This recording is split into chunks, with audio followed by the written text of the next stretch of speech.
Então, nós vamos começar para a gente poder conversar mesmo do que o pessoal está interessado em ouvir aqui, né? Muito bem. É só puxar o R no final. Boa noite, Tiago. Genildo, boa noite. Tiago, Leandro, eu queria muito te agradecer pela disponibilidade. Né? Eu tô bastante contente que você aceitou o meu convite logo de primeira, assim, eu fiquei muito feliz. Né? Então, essa página, né, a Forja de Cultura e Pastagens, um beijo grande, professor Irã. Professor Irã é parceiro aí. A página, o perfil Forja de Cultura e Pastagem, ele começou com o nosso grupo de estudo e ele acabou tomando uma proporção muito grande, então a gente está trazendo aí um pessoal para fazer umas lives bem bacanas. Eu já aproveito aí para avisar o pessoal que na semana que vem, excepcionalmente, vai ser na quarta, porque o nosso convidado não pôde vir, não ia poder na quinta, mas no finalzinho, né, a gente tira uns 3 minutinhos aí só para eu falar das próximas lives, tá vindo muita coisa boa por aí. Tá? Muito bem. Então, em nome do Grupo de Estudos em Forja de Cultura aqui da Universidade Federal de São João do Rei, eu queria muito te agradecer, Leandro, pela participação, por aceitar falar para a gente aí desse assunto que eu, nas outras lives, costumo dizer que é a cereja do bolo, e se eu estiver errada, você me corrija. Tá? Então, eu estou aqui para aprender também. Essas lives estão sendo fantásticas, porque eu digo sempre que as minhas aulas, depois desse período de pandemia, vão melhorar bastante.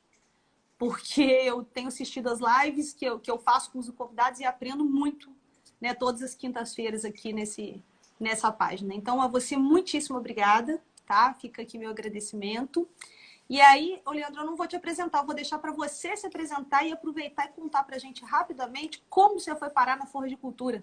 Conta da sua formação e como que você chegou nessa área, que para mim é muito apaixonante. Muito bem. Para mim também é. Bom, Janaína, primeiro, muito obrigado pelo convite e estar participando com vocês dessa live. É uma satisfação muito grande. Poder estar falando do que a gente trabalha, do que a gente tem feito de pesquisa e poder estar levando essa informação para os estudantes, para os produtores, para os técnicos. Eu acho que é bacana tudo isso que você tem feito na sua página. Nós temos um trabalho semelhante também, e tem sido Sim. muito gratificante em levar essas informações, trazer convidados aí, colegas e até amigos, né, para estar fazendo esse bate-papo com a gente. Bom, eu sou zootecnista, minha formação é em zootecnia, sou formado pela Universidade Estadual de Maringá e lá eu fiz o mestrado também e depois eu fiz o meu doutorado na Exalc. E onde tudo começou na forragicultura? A minha paixão pela forragicultura, ela começou lá em Maringá. A minha família, eles são agricultores e pecuaristas também. Tem propriedade rural lá no Paraná. E na época eu trabalhava junto com a família, manejando pasto, né?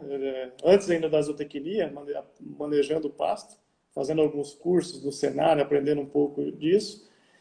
E aprendi a gostar fazendo, né? Na prática ali com meus pais. E aí comecei trabalho de pesquisa, no início com orientação do professor Ulisses Secato, lá em Maringá. E aí já entrei em iniciação científica, trabalhos de PIBIC, fui bolsista por 4 anos com ele. Deixa eu te Depois, contar um negócio, então. sim, O professor Ulisses está com data marcada para visitar aqui o nosso perfil, viu? Coisa boa. O professor Então, nós Ulisses vamos receber o é um professor pai Ulisses aqui. ótimo. Já deixo aí o convite para todo mundo. O professor Ulisses Secato é um dos nossos convidados. Também fiquei bem contente dele ter aceitado. Muito bem. Esse eu não posso perder de jeito nenhum. Isso ensinou muita coisa. Então, tudo começou lá, né? Esse gosto pela floricultura. Depois, no mestrado, aí a gente começa a desenvolver as pesquisas com as ideias nossas, né? Na graduação, muitas vezes, a gente vai fazendo o que aparece, das pesquisas que existem, dos pós-graduados. Já o mestrado a gente desenvolve um pouco mais, e o doutorado na Exalc, então eu conduzi experimentos na área de floricultura, fiz uma parte do meu doutorado no exterior também, na Nova Zelândia, trabalhando com o professor Rodson e o professor Shetman lá na Nova Zelândia. E depois fui professor em Viçosa de floricultura um tempo, depois vim para... Foi quando a gente se conheceu, né? Foi, exatamente. Depois vim para Uberlândia e aqui a paixão a cada ano aumenta, né? Então, de lá para cá, sempre trabalhando com floricultura e olhando com muitos bons olhos o futuro dessa nossa área, né? É bacana demais, Leandro. Então, mais uma vez eu te agradeço. Aí a gente vai começar esse assunto que eu considero, como eu já falei para você, que é a cereja do bolo, né? Então, você conta pra gente da sua experiência. Eu vi alguns artigos publicados na área, né? Tenho visto que você tem trabalhado fortemente com isso. né? Então, eu queria que você contasse para a gente um pouco sobre essa questão da adubação foliar em pastagens, como que isso começou, os resultados que você já tem, como que a experiência acha que isso aí vai ser uma tecnologia extremamente viável para o produtor em quanto tempo. E aí eu deixo Sim. você à vontade para ensinar para a gente aí, dar uma aula e a gente aprender. Pessoal, eu queria pedir para vocês, coloquem as perguntas aí na interrogação. Pode fazer pergunta aqui nos comentários também, não tem problema, eu vou pegando depois. Mas pode colocar as perguntas aí na caixinha. E aí a gente depois libera no finalzinho para o professor Leandro. Mas pode perguntar nos comentários aí que vamos contextualizando. Tá certo? Muito bem. Janaína, então, até quando você mencionou sobre adubação foliar de passagens é a cereja do bolo, eu tenho utilizado um título de palestra, eu tenho feito bastante palestra falando sobre adubação foliar de pastagens, e eu uso o tema o ajuste fino da adubação de pastagens. E eu vou explicar o porquê disso na nossa conversa, né? Primeiro eu vou falar como que tudo isso começou. Então, em 2011, eu iniciei meus trabalhos aqui na Universidade Federal de Uberlândia, e sempre que a gente está começando um trabalho dentro da universidade, a gente quer definir uma linha de pesquisa. E naquele momento, as minhas pesquisas que eu comecei a conduzir aqui na Universidade Federal de Uberlândia, elas tinham muita relação com o que eu havia feito tanto no doutorado quanto no mestrado. Ou seja, eu estava repetindo o que eu já estava fazendo.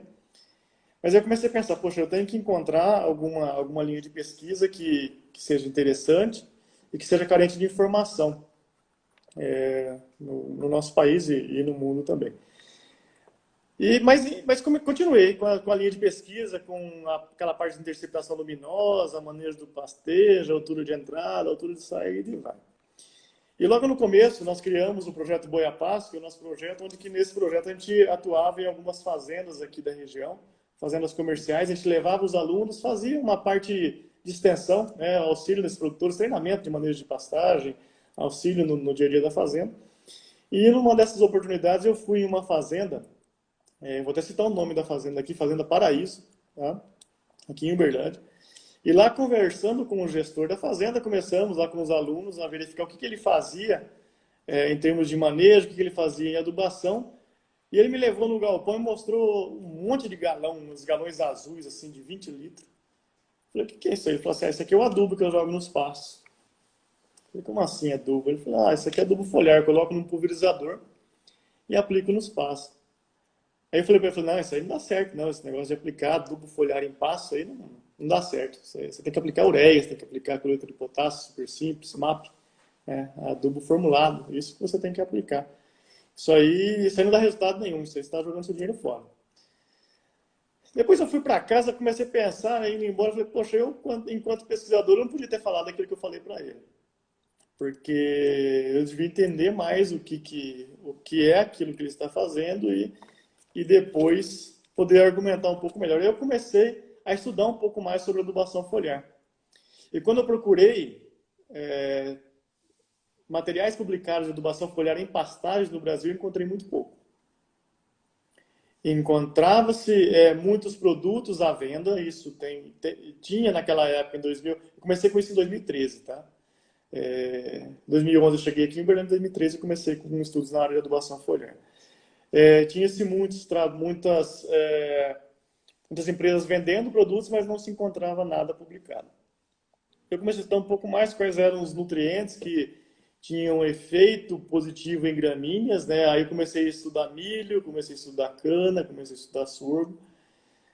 E aí eu comecei a pensar, falei, poxa, eu vou sair procurando aí composição de produtos foliares e vou começar a fazer teste em pasto. Aí eu consegui elencar algumas formulações, alguns elementos que a gente julgava que eles eram limitantes para o pasto e comecei a testar. E com base nisso, eu iniciei esses testes, aí eu tive resultados positivos, tive resultados negativos, tive resultado onde não fez efeito nenhum. E o resultado onde que é negativo e onde que não faz efeito nenhum, é onde que muitas vezes queima a tecnologia. A adubação foliar ela é uma tecnologia, vou falar mais a fundo, mais à frente. Ela é uma tecnologia, mas ela tem que ser muito, muito bem explorada. Como eu disse, é o ajuste fino da adubação. A adubação foliar não é para qualquer um, não. Não é qualquer produtor, não é qualquer técnico que pode recomendar esse tipo de adubação. já vai para um patamar onde que o produtor já está num nível avançado. Ele É, não é lá no primeiro degrauzinho da escada, não. Eu digo que a adubação foliar é quando já está do meio para frente da escada, eu considero uma escada de evolução em tecnificação. igual eu sempre falo, que é a mesma coisa do produtor, né, que está manejando uma braquiária e quer mudar para pânico, né? Então, não consegue manejar a Isso, braquiária, não consegue colher eficientemente a forragem, quer ter uma forragem mais produtiva para quê? É mais ou menos o mesmo conceito, né, Leandro? isso, exatamente. E de lá para cá começamos a estudar isso aí. Aí eu comecei depois a pesquisar comercialmente e eu descobri que hoje no Brasil nós temos mais de 200 empresas que vendem produtos foliar. E se eu considerar em um portfólio médio dessas empresas de 5 produtos, é muito mais, mas se eu considerar 5, nós temos à disposição no mercado 1.000 produtos diferentes para o produtor. E aí, qual deles é bom, como utilizar? É onde que o produtor fica perdido, né? Se utiliza, como utiliza. E nós começamos a pesquisar isso, posicionamento de produto. Nós conduzimos vários ensaios aqui na Universidade Federal de Uberlândia, com parcerias com várias empresas multinacionais ou até empresas pequenas também, sempre testando esses produtos direcionados para o nosso objetivo, que é potencializar a produção de forragem, melhorar o valor nutritivo, consequentemente melhorar a produção animal lá no final. E, e muitas vezes a gente notava aí no campo que o pessoal recomendava adubação foliar para sistemas que os pastos estavam totalmente degradados.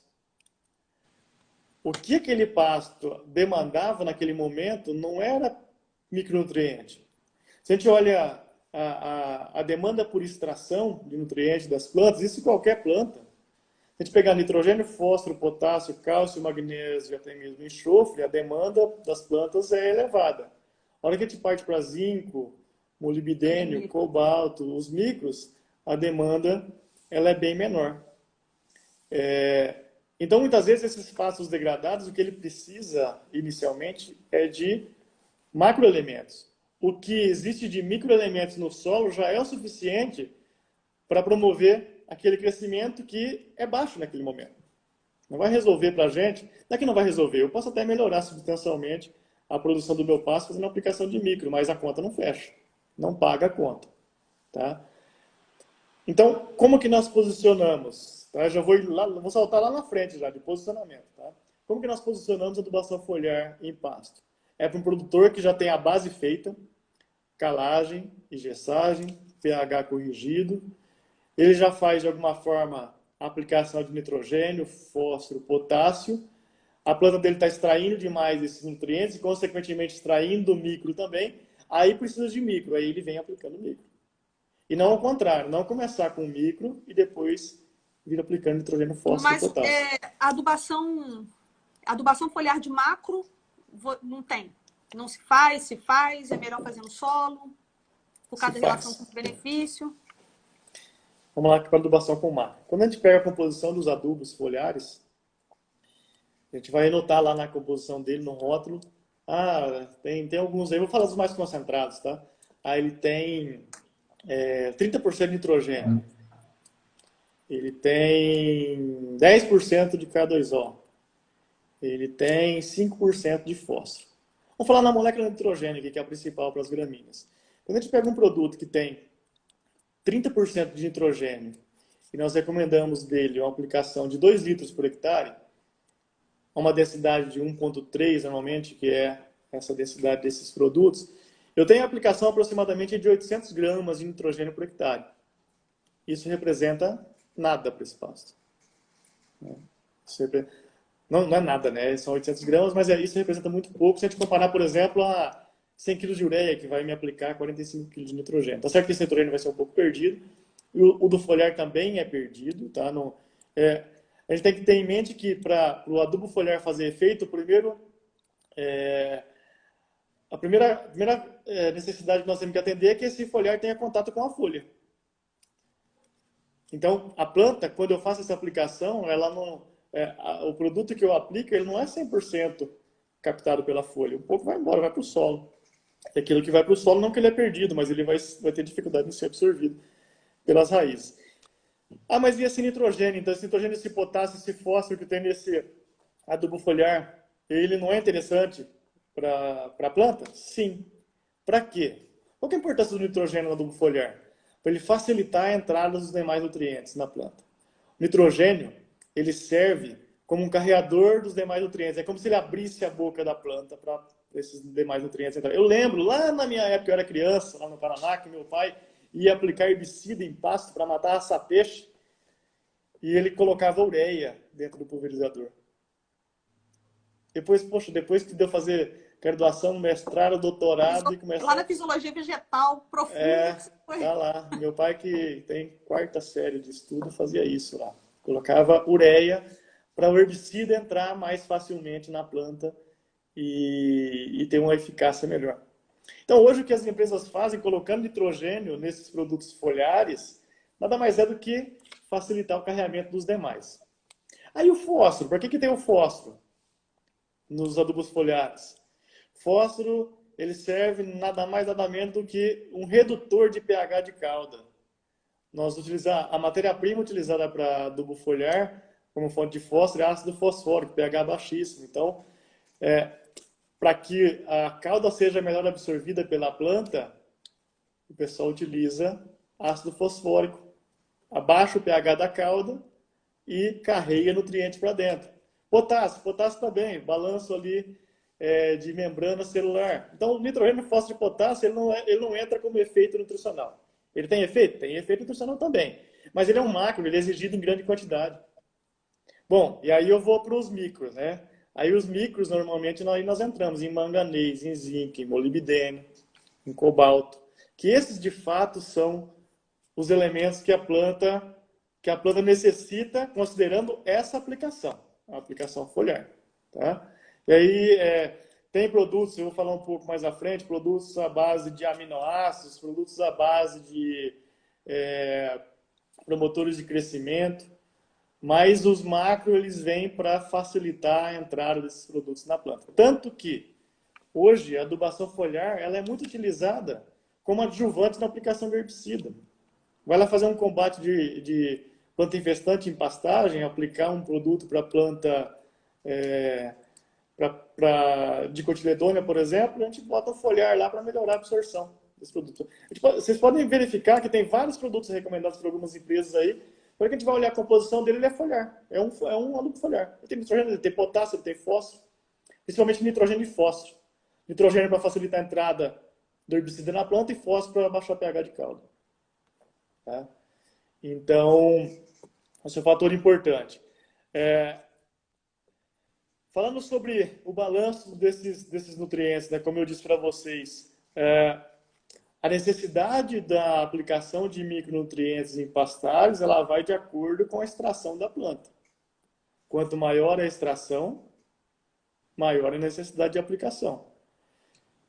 E os micronutrientes que a gente tem nas áreas de pastagens, os micronutrientes no solo, eles muitas vezes eles não estão na forma que a planta consegue absorver ele. Eles são facilmente retidos no solo. Mesmo os micronutrientes que a gente aplica eles na formação do pasto, existem alguns produtos ou até mesmo adubos formulados que contêm micro no grânulo, e pode ser que grande parte desses micros eles se fixam no solo e a planta não consegue absorver. Então, é daí que vem a necessidade da aplicação foliar. E assim, e uma provocação que eu faço para quem acha que a adubação foliar em pasto não dá certo, por que em cana dá? Por que em milho dá? Por que em soja dá? Em café utiliza muito, em pasto não dá. O problema é que no pasto, qual que é o problema do pasto? É que nós estamos muito antes disso. Eu estou falando, veja, é o ajuste fino. Nós, enquanto pesquisadores, a gente tem que estar à frente do que o pessoal está usando hoje. Eu já tenho que estar com a solução lá na frente. Então, hoje existem produtores, sim, que estão preparados para adubação foliar. São os 170 milhões de hectares do nosso Brasil que podem utilizar adubação foliar? Não, nem de longe isso. Não. Muito menos que isso. Mas é uma tecnologia que, se utilizada de forma correta, ela é bem promissora. Então, a gente tem que estar lá na frente. Então, quanto maior é o potencial de extração da planta, maior é a necessidade dele de micro. Por exemplo, eu venho adubando o meu pasto. Primeiro ano, eu fui lá e adubei ele com 50 kg de N, por exemplo. Eu fui lá e apliquei 100 kg de ureia. A demanda dele por zinco, por exemplo, é uma. A hora que eu venho no outro ano e aplico 150 kg de N, a demanda dele por zinco é totalmente diferente. Aumenta. A planta está extraindo. Eu preciso de zinco para quê? Eu preciso de zinco para os processos enzimáticos, para o zinco vai ajudar na fotossíntese, e tem necessidade de zinco. E aí, esse solo, ele contém zinco suficiente para essa planta utilizar o nitrogênio que foi aplicado? Porque é tudo um balanço. Os nutrientes, eles têm que estar balanceados. Aquela lei do barril, né? A lei do mínimo, a lei de... faltou a lei do mínimo, né? Eu sempre uso nas minhas palestras, eu começo mostrando a lei do mínimo. Primeiro vem nitrogênio, fósforo, potássio, cálcio, magnésio, enxofre. A hora que eu enchi as tabuinhas do barril, começa a faltar o quê? Micro. E quanto mais intenso, quanto maior o nível tecnológico, maior vai ser essa demanda, né? A gente tem um exemplo assim até interessante, né? Produtor que trabalha aí com 800 quilos de nitrogênio por hectare ano em sistema rotacionado, e aí, professora, mas eu estou fazendo tudo direitinho, estou adubando direitinho com a ureia assim que os animais saem, vejo se está chovendo, tem ureia protegida, aquela conversa toda. Aí quando você vai fazer uma análise, algumas vezes aqui, Leandro, a gente tem problema até com potássio, mas em outros casos com micro. Né? Por quê? Sim. Porque você tem um sistema extremamente tecnificado, né? E que você acaba se esquecendo disso, embora seja micro, que é micro mesmo, né? A Sim. exigência é um pouco menor, não significa dizer que a gente não tem que ficar de olho. Se a gente for fazer uma análise, né, Leandro, de porcentagem de produtores nesses 170 milhões de hectares de pastagem que fazem análise de solo, ela é baixa. E os que fazem análise de solo e pedem micro, nessa análise, é muito mais baixa ainda, né? E aí eu vou além. Algumas locais que nós fazemos recomendação de adubação com micro, análise básica, análise com micro e, além disso, análise foliar. Que com a análise foliar, aí sim eu consigo bater o martelo. E a análise foliar é a coisa mais fácil de fazer lá no campo. É muito simples de ser feito. Normalmente os laboratórios que fazem análise de solo, eles também trabalham com análise foliar. Então, assim, são tecnologias baratas de serem implementadas para tomada de decisão, a análise tanto de solo quanto a análise de tecido, né, que às vezes a gente consegue melhorar muito aí o sistema de produção. Então, assim, a informação existe, ela está aí. Se o produtor já está nesse patamar de intensificação, ele pode usar ela. Pode usar a análise foliar, por exemplo, para ter uma tomada de decisão. Ô, Leandro, eu acredito que você vai falar disso depois, mas só aproveitando a pergunta da Luana aí, como é que é a operacionalização disso, essa frequência de aplicação, se tem efeito residual, é anual, como que se faz essa aplicação? Tá. Nós já fizemos estudos há um tempo atrás de fazer várias aplicações durante o período chuvoso, né? A aplicação do adubo foliar ela vai ter que ser realizada da mesma forma que os adubos de base, ela tem que ser realizada na época que a planta está metabolicamente ativa, isso na época das águas, né? Então nós fizemos um estudo onde que nós fizemos 4 aplicações de adubo foliar. E lá no final o resultado foi que não valia a pena fazer as 4 aplicações. Estou pensando do ponto de vista financeiro, tá? Não do ponto de vista agronômico. Do ponto de vista agronômico houve uma resposta, mas do ponto de vista financeiro, não. Mas principalmente do ponto de vista operacional, aí que está o limitante. Né? Eu dizer para o produtor que ele vai ter que pegar um pulverizador e lá no pasto dele entrar 4 vezes na estação das chuvas, em 6 meses, por exemplo, a cada 1 mês e meio entrar fazendo a aplicação do adubo foliar, é complicado a gente fazer isso. Então, o que nós temos hoje de recomendação? Notem que a pesquisa é muito iniciante nesse sentido aí. Então, a gente está começando a definir esses pontos. Né? O que a gente tem hoje de informação é que uma aplicação... Até que você falou que começou em 2013, não foi? 2013, exatamente. 2013, né? A gente sabe que para a gente ter resultados, né, mais confiáveis, né, até para a gente publicar, você precisa de 2 anos agrícolas pelo menos, nessas conversas todas. Então, eu acredito que a gente ainda esteja aí tentando fazer os protocolos, né, Leandro? Isso, exatamente. Então, assim, o que a gente tem trabalhado hoje, eu tenho direcionado as minhas pesquisas com uma aplicação única, tá? E aí essa aplicação única, como que a gente tem posicionado ela?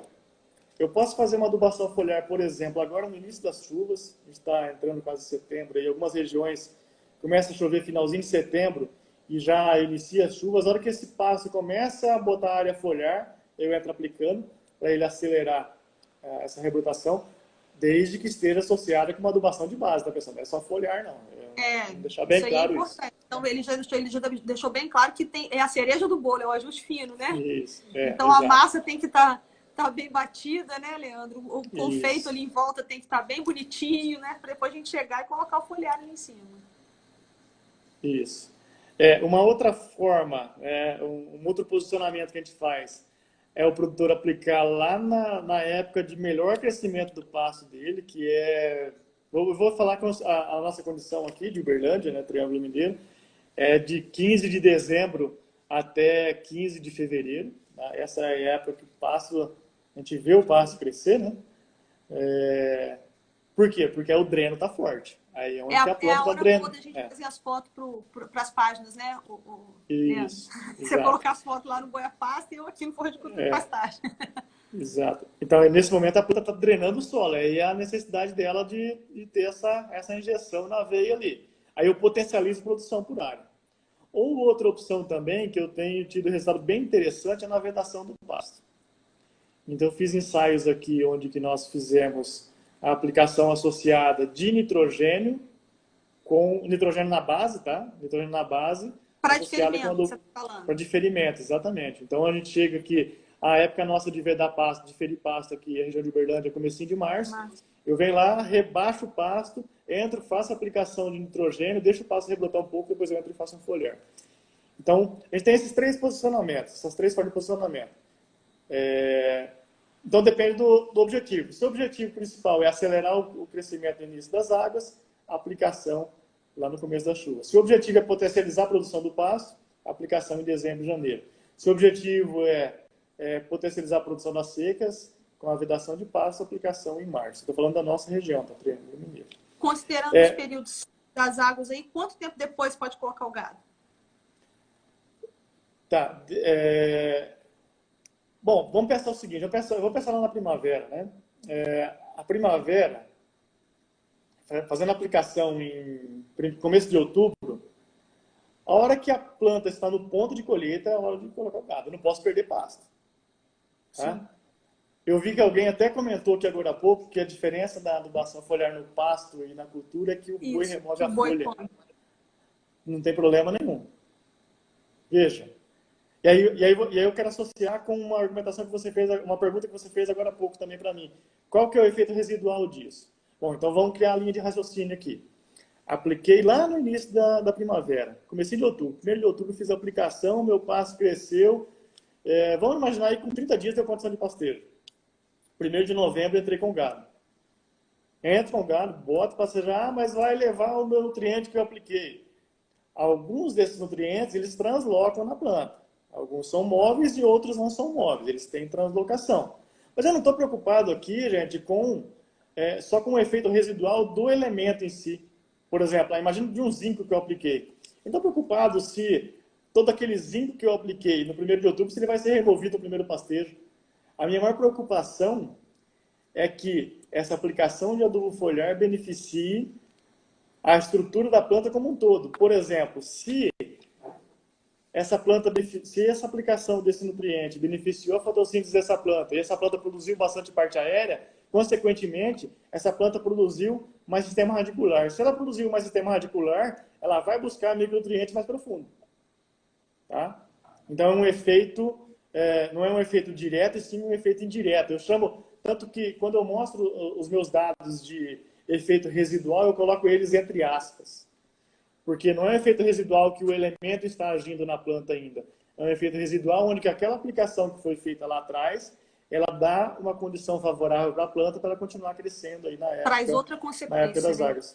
Traz outra consequência. Que não seja o efeito direto do elemento. Para você ter uma ideia, a gente faz a aplicação do adubo foliar em pastejo contínuo, rotação contínua. Vai lá, aplica. Tem vezes que eu já recomendei esse produtor, o produtor fala assim, você está maluco, vou aplicar adubo foliar, o gato está em cima. Eu falei, pode aplicar. Pode aplicar, não tem problema. Deixa a planta trabalhar, deixa a planta translocar. Muito desse fertilizante vai para as folhas de baixo também. O animal não remove. Ainda mais a lotação contínua.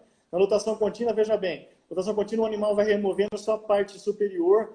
Muitas vezes a parte superior é uma folha jovem que nem recebeu contato com aquele adubo foliar. Né?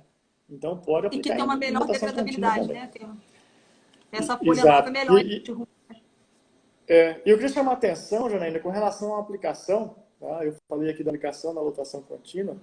Mas eu quero chamar a atenção que, na grande maioria das vezes, nós fazemos aplicação de adubo foliar em lotação rotativa. Tá? Então, Pode aplicar de como fazer avião? essa... Só Pode aplicar... aproveitando o gancho aí da Pode, pergunta. Pode aplicar de avião, pode. né? Pode. Para vocês terem uma ideia, nós já fizemos uma aplicação com um avião usando 10 litros de calda.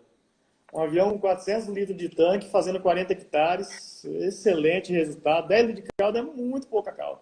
É muito pouca calda. Tá? Então, pode aplicar de avião, sim. Mas esse aí é Eu falando até de vou... contínuo. Eu vou até aproveitar com relação à aplicação, perguntando do avião, talvez venha essa pergunta aqui. E na fertirrigação, posso aplicar na fertirrigação? Não, não posso aplicar na fertirrigação. Porque na fertirrigação é o contrário do 10 litros de calda que eu disse para vocês. Eu quero que a calda fique na folha. A fertirrigação, a calda vai bater e vai escorrer para o solo. Então, aí a absorção é totalmente diferente. Então, argumentando nesse sentido ainda, o que é interessante, né? A planta ela tem duas vias principais de absorção de nutrientes, a via radicular e a via foliar. A via radicular é a que a gente mais conhece e é a que a gente mais usa, mas a via foliar é muito, mas muito mais eficiente que a via radicular. Vamos pensar no elemento zinco aqui. Se eu aplicar 1 kg de zinco via foliar e aplicar 1 kg de zinco via foliar ele absorve 50%, via radicular ele absorve 5%. Tá? A Gritante. absorção é muito mais eficiente via foliar. Com relação à forma de aplicação, falando em eficiência ainda, aí eu comecei a estudar um pouco para fazer esses estudos nossos e as recomendações em pasto, estudar café, estudar algodão, estudar soja, como que essas culturas se comportavam para absorção. E o que eu notei nesses trabalhos é que a parte superior da folha absorve menos que a parte inferior. Olha que coisa complicada, né? Imagina que eu jogo o produto de cima para baixo, a parte de cima absorve menos que a parte de baixo. Aparentemente parece ser um problema para a gente, né? Imagina que o pasto está todo lá, a folha está assim, a folha é prostrada, né? A folha toda na horizontal. Ela cresce, né? Porque a folha ela cresce e faz isso, né? Então eu estou com a face de cima exposta ao pulverizador. E aí que eu aplico essa face da folha, ela não é tão eficiente quanto a face de baixo. Mas, e aí nós fomos começar a testar isso. Qual é o momento de aplicar, né? Pensando na adubação com ureia, por exemplo. E aí, quando eu aplico a ureia no pasto após a saída dos animais? As pesquisas mostram aí que a gente pode aplicar imediatamente após a saída, até, sei lá, seus 10 dias após a saída dos animais. Vai depender muito, 7 a 10 dias aí. Essa janela, né? Que inclusive, isso aí é uma coisa um pouco mais recente, que lá na época da minha graduação, não sei da sua, era só imediatamente após a saída, né? Aí a pesquisa já mostrou pra gente que tem uma janelinha aí, né? O melhor é aplicar depois, né? Mas aí entra vários fatores, né? Aí vem fator climático. Choveu, não choveu, qual é o adubo? Choveu, não choveu. Operacional, né? Imagina, você tá trocando gado todo dia de pasto, todo dia entrar com o trator lá adubar pasto, é algo um pouco complicado também. Mas e aí o foliar? O foliar eu aplico nesse momento também, né? Aí eu vou lá, tirou o gado hoje do pasto, eu posso ir lá e aplicar hoje também o foliar? Não. E por que não? Porque o gado rebaixou o pasto, o que sobrou lá foi colmo e foram folhas velhas. As folhas velhas são menos eficientes em absorção de nutrientes. E além disso, as folhas velhas estão todas assim, todas prostradas, a parte de baixo do perfil. As de cima que estavam um pouquinho assim, mas a de baixo está toda aqui, toda prostrada, porque é uma folha velha, uma folha pesada, né? E o animal não removeu ela, está toda prostrada. A lígula já se soltou, né? Exato. O que nós fazemos então? Nós esperamos alguns dias para que de dentro vou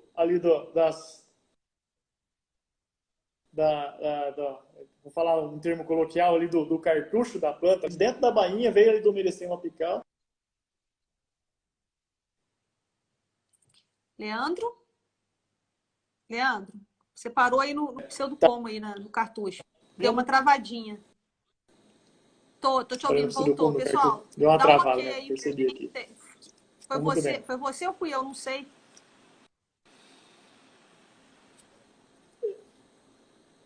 Leandro, voltou. Voltou? Tá me ouvindo? Tô ouvindo. Tá ok. Tá. Pessoal, dá um Posso ok aí continuar? pra gente. Tá todo mundo ouvindo? Dá um ok aí. Certinho, então. Vamos lá. Você parou no cartucho. Acho que tá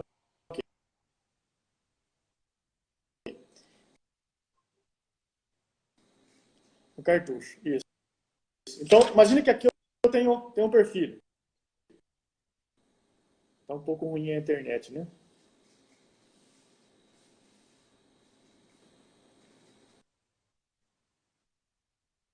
Acho que deu uma travada e tá Para mim, voltando, deu né? uma travada de novo aqui, Leandro. Tá. O pessoal tá dizendo ok, mas tá dizendo para mim aqui que deu uma para mim travou, mas o pessoal tá dizendo ok. Tá conseguindo acompanhar aqui? É, parei na caneta que era Caneta o aqui perfil. simulando que fosse um perfil? Isso, um perfil. Eu tenho aqui o do como, né? E aqui por dentro, imagina que o animal removeu aqui, removeu o velarte. E aqui por dentro vai sair a minha folha nova. Como que a minha folha nova sai no início? Ela sai para cima, assim, né? Ela sai ereta. É assim que o pássaro rebrota? Ela vai para cima, aí depois ela começa a crescer, a hora que ela mostra a lígula, ela começa a tombar. Então, a hora que ela está subindo aqui, olha, está subindo a parte de folha, trás. aqui é a face de cima, aqui é a face de baixo. Na hora que eu venho com o pulverizador e eu pulverizo aqui, olha, eu lavo a parte de baixo da folha. Tá? Porque ela está ereta ainda. Então, ela está ereta, com a face de baixo exposta, e é uma folha jovem, uma folha que consegue Super absorver de forma metabolicamente ativa, né, Leandro? Aquela que tá. metabolicamente ativa. Um dreno fortíssimo, ela quer drenar, né? Então, esse é o momento de fazer a aplicação. Vamos falar na prática. E então, o que é isso na prática? O que representa esse número na prática? Para as braquiárias, é quando essa folhinha que está saindo aqui de dentro do cartucho, aqui, olha, aqui de dentro do pseudocomo, essa folhinha tem aproximadamente 5 centímetros. Isso aqui, ó. Tá? Esse é o momento. Em dias, isso vai depender para cada situação. E para pânico, se for um Mombasa, um Tanzânia, um Zuri, a folha tem 10 centímetros. Então, do ponto de vista prático, é isso que a gente tem recomendado aí. Aplicação foliar, então, eu faço num rotacionado. Depois de tirar os animais, eu tenho aproximadamente 5 centímetros de folha nova rebrotada ali em cima. Ok. Ô, Certo? Leandro, fala um pouquinho pra gente desses foliares que tem aí a base de ácidos úmicos. Você tem algum resultado? Tá. Aminoácido, ácidos fúlvicos aí? Tem. Interessante que o pessoal que trabalha com foliar, as empresas, elas falam muito de ácido fúlvico, ácido úmico, mas na hora que eu olho lá na composição do rótulo, eu não vejo a descrição desses produtos. Lá eu vejo nitrogênio, eu vejo fósforo, eu vejo potássio, eu vejo zinco. Então, esses elementos, alguns hormônios, eles estão presentes na composição, mas eles não são divulgados. Do ponto de vista comercial, eles são sim divulgados, mas do ponto de vista técnico, eles não são divulgados.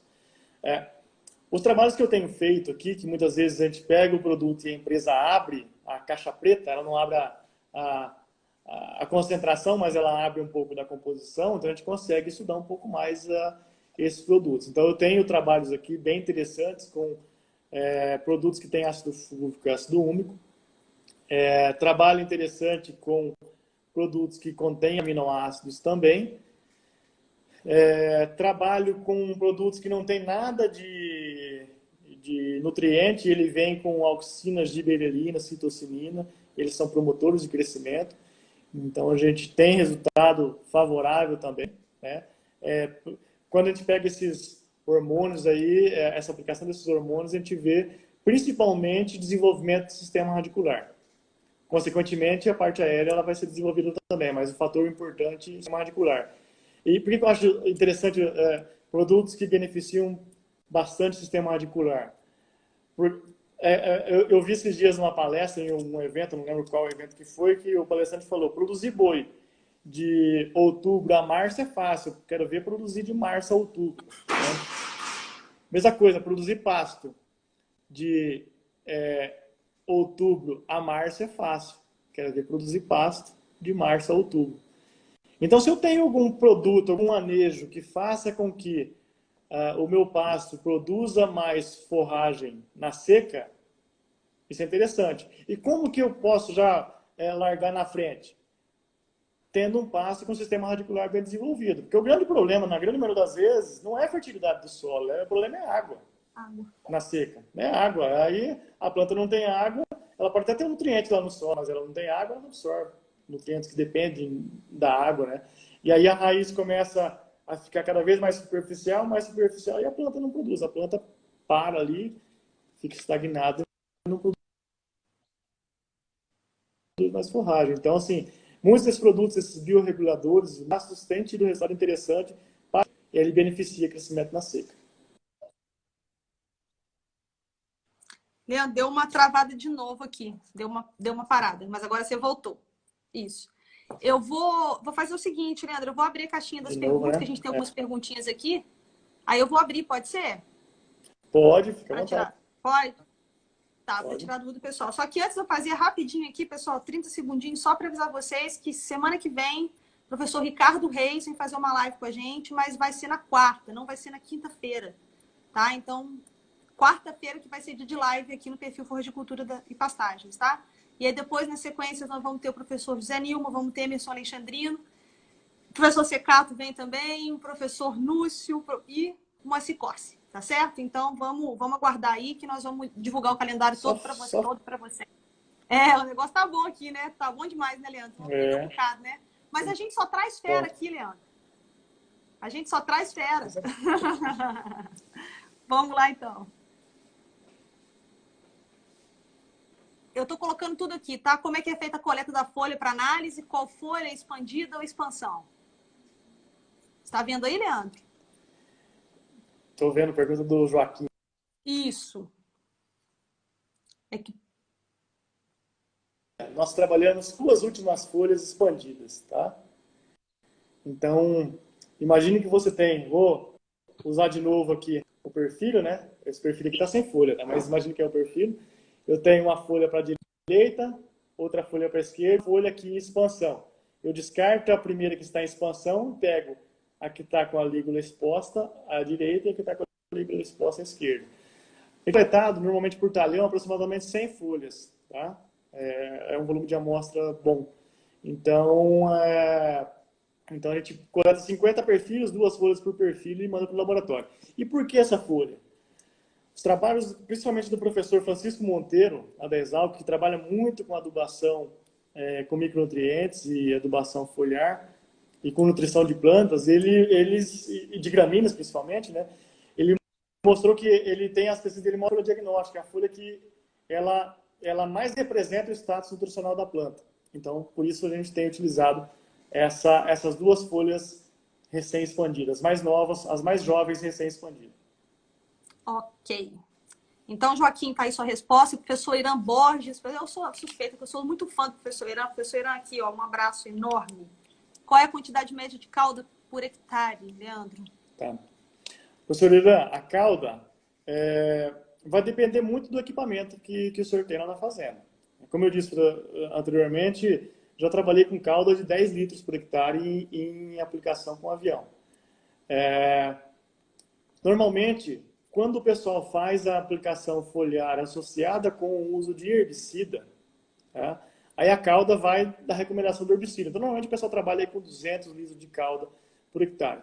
Eu gosto de menos cauda. Se eu pensar só no foliar, tá? Eu gosto de uma cauda menor para trabalhar com o tamanho de gota menor para não haver escorrimento. Se eu trabalhar com cauda de 200 litros com gota grossa, a gente pode ter escorrimento e pode perder produto. Então, se eu pensar que eu tenho um equipamento bom na fazenda, eu trabalharia com 50 litros de cauda por hectare. Tá? Essa é a recomendação. Se o meu equipamento permite fazer isso, aplicar 50 litros de cauda por hectare e trabalhar com gota fina. Tá? De 50, a gente pode ir aí de 50 a 100. 50 seria o ótimo. Pensando no tratorizado. Tá?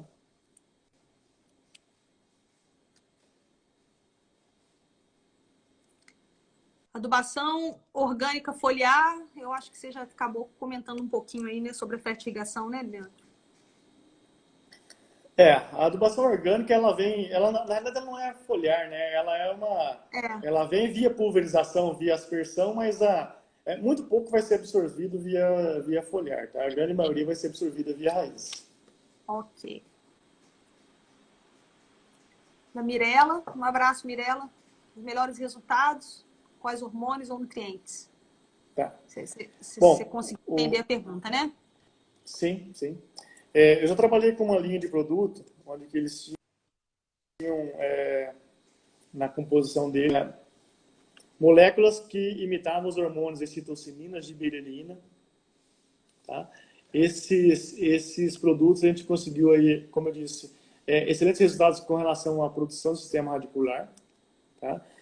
Outros produtos com ácido fúlvico e ácido úmico com bons resultados também. E com relação aos nutrientes, os principais nutrientes que a gente tem bom resultado para passagens o zinco, esse é o carro-chefe, é o principal. Adubo foliar, grande maioria deles precisa do zinco. E o manganês. Aí quando a gente parte lá para as luminosas, aí a gente vai com cobalto, molibdênio, boro, mas gramínea, zinco e manganês. Zinco principalmente, tá? Você está conseguindo ler aí? Sim, que tipo de ponta de pulverização usar. Bom, eu não vou saber especificar aqui exatamente a numeração das pontas, mas bico tipo leque, tá? Sempre bico tipo leque. E aí trabalhar com um bico que tenha gota fina. Tá? Então aí vai depender. Para gota fina, aí, o pessoal da tecnologia de aplicação, né, consegue melhorar um pouco mais essa argumentação minha, mas quanto maior o volume de cauda, normalmente maior é o tamanho da gota. Então, quando eu trabalho com um volume menor, o equipamento, o pulverizador, a gente consegue regular ele para trabalhar com cauda baixa e gota fina. Essa aí você já tinha respondido, né? Se quiser dar Sim, mais uma. pode.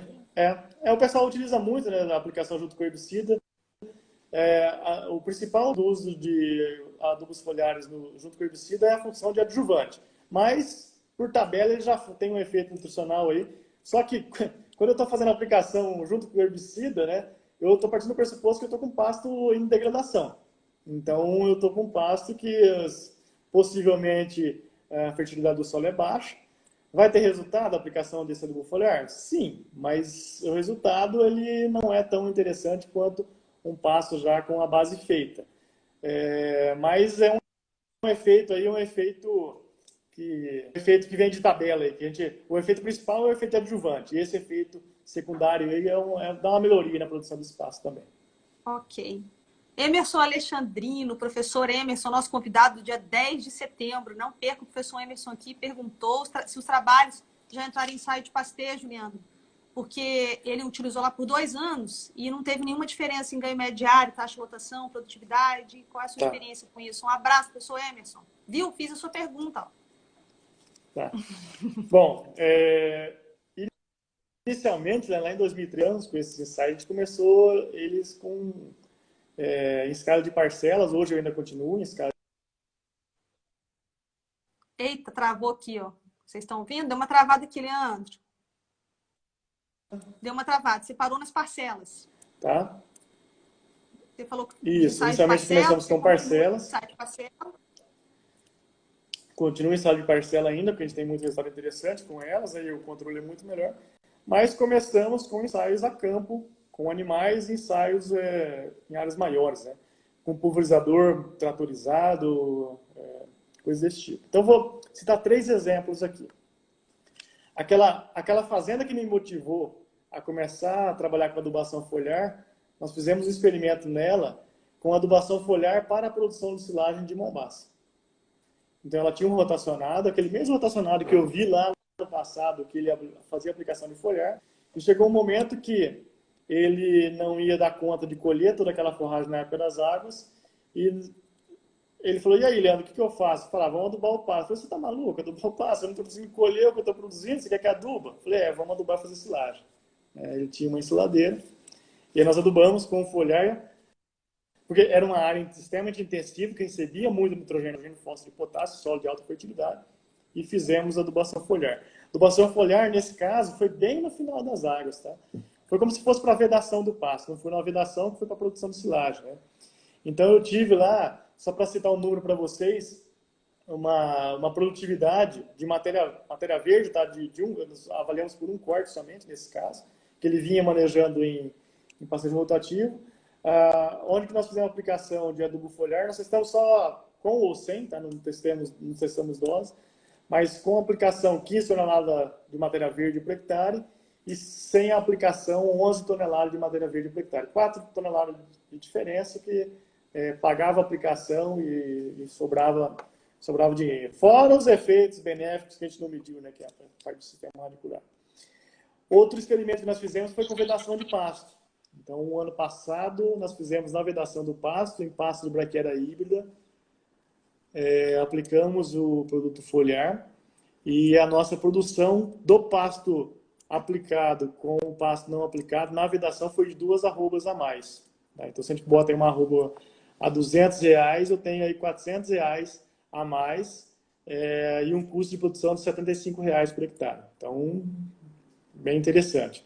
Fizemos um outro ensaio, não com produção animal, mas só com produção de forragem, em rotacionador de Mombaça também. Aplicamos adubo foliar e a produtividade superior. Também nesse rotacionador de Mombaça. São só esses 3 experimentos principais aí que a gente conduziu a campo, que a gente teve bons resultados. Um abração pro Fernando, tá sempre acompanhando a gente aí. Nossa, fico muito feliz. A adubação altera a taxa de aparecimento foliar? Nossa, deu saudade do meu doutorado agora, que eu trabalhei, a minha tese foi toda com morfogênese. Morfogênese, a minha foi no mestrado. 15 meses.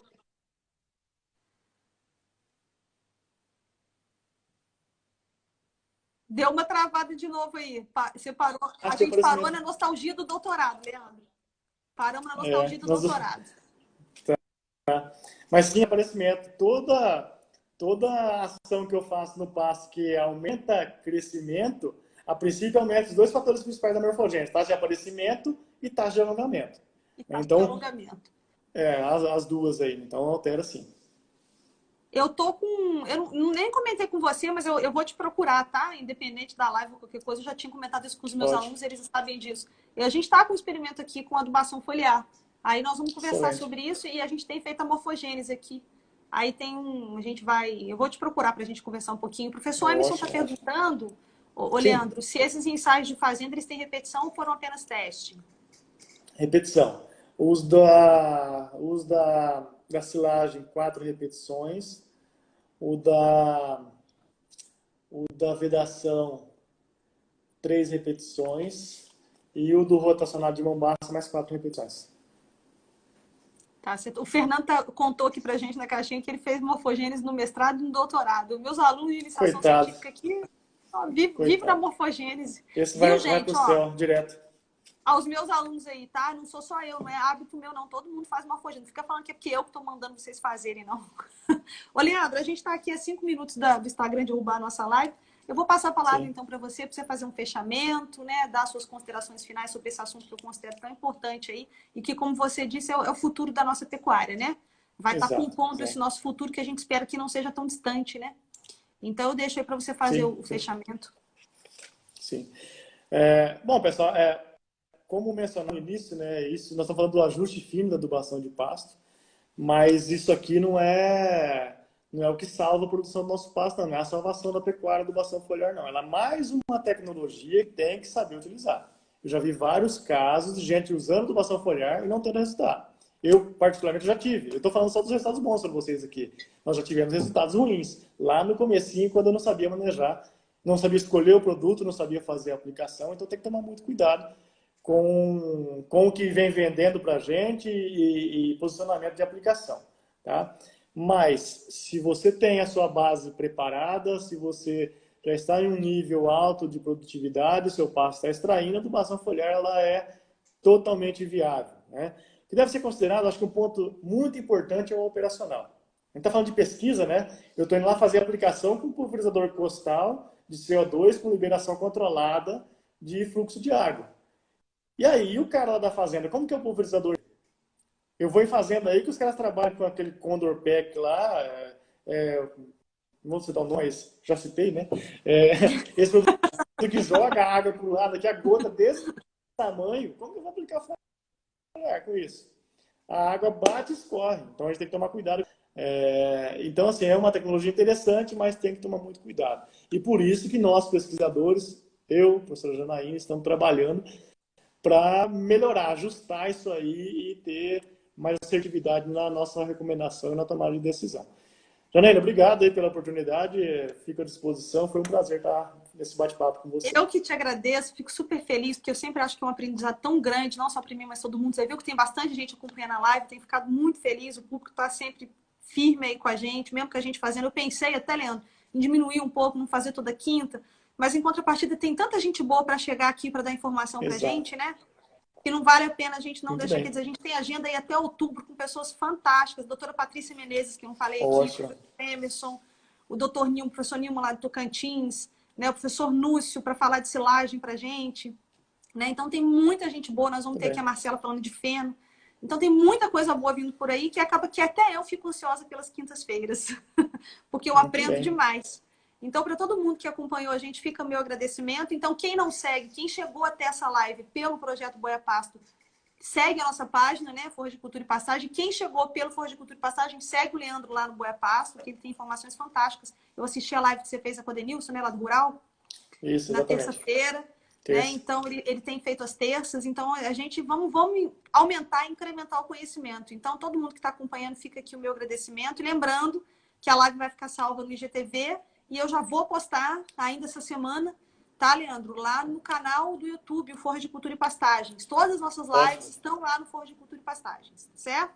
Muito e aí, bem. só para que a gente tem um minutinho de abrir o reloginho aqui, só para finalizar aqui, Leandro. Agora com essa história das aulas remotas, para o pessoal que acompanha a gente, algumas das minhas aulas vão estar no canal do YouTube também. Eu vou pedir para os alunos assistirem as aulas lá. Então agora eu vou dar aula pelo YouTube, Leandro. A gente está se adaptando como professor. Vou virar youtuber, né? A gente está se adaptando como professor nessa pandemia, né? Então, Leandro, olha, Deus te abençoe. Muito obrigado por tudo, pelo carinho que você recebeu o convite, tá certo? Fica meu agradecimento aí. Pode esperar que eu vou te procurar. A gente está iniciando esses trabalhos agora em parceria com algumas empresas e eu já tenho certeza que você já caminhou muito para me ajudar a não precisar caminhar aí nessas pedras, tá bom? Um abraço, Vinícius. Obrigado. Aqui. Muitíssimo obrigada, Leandro. Tudo de bom aí, gente. Muito obrigada. Tchau, tchau para todo mundo. Obrigada, Leandro. Tchau, pessoal.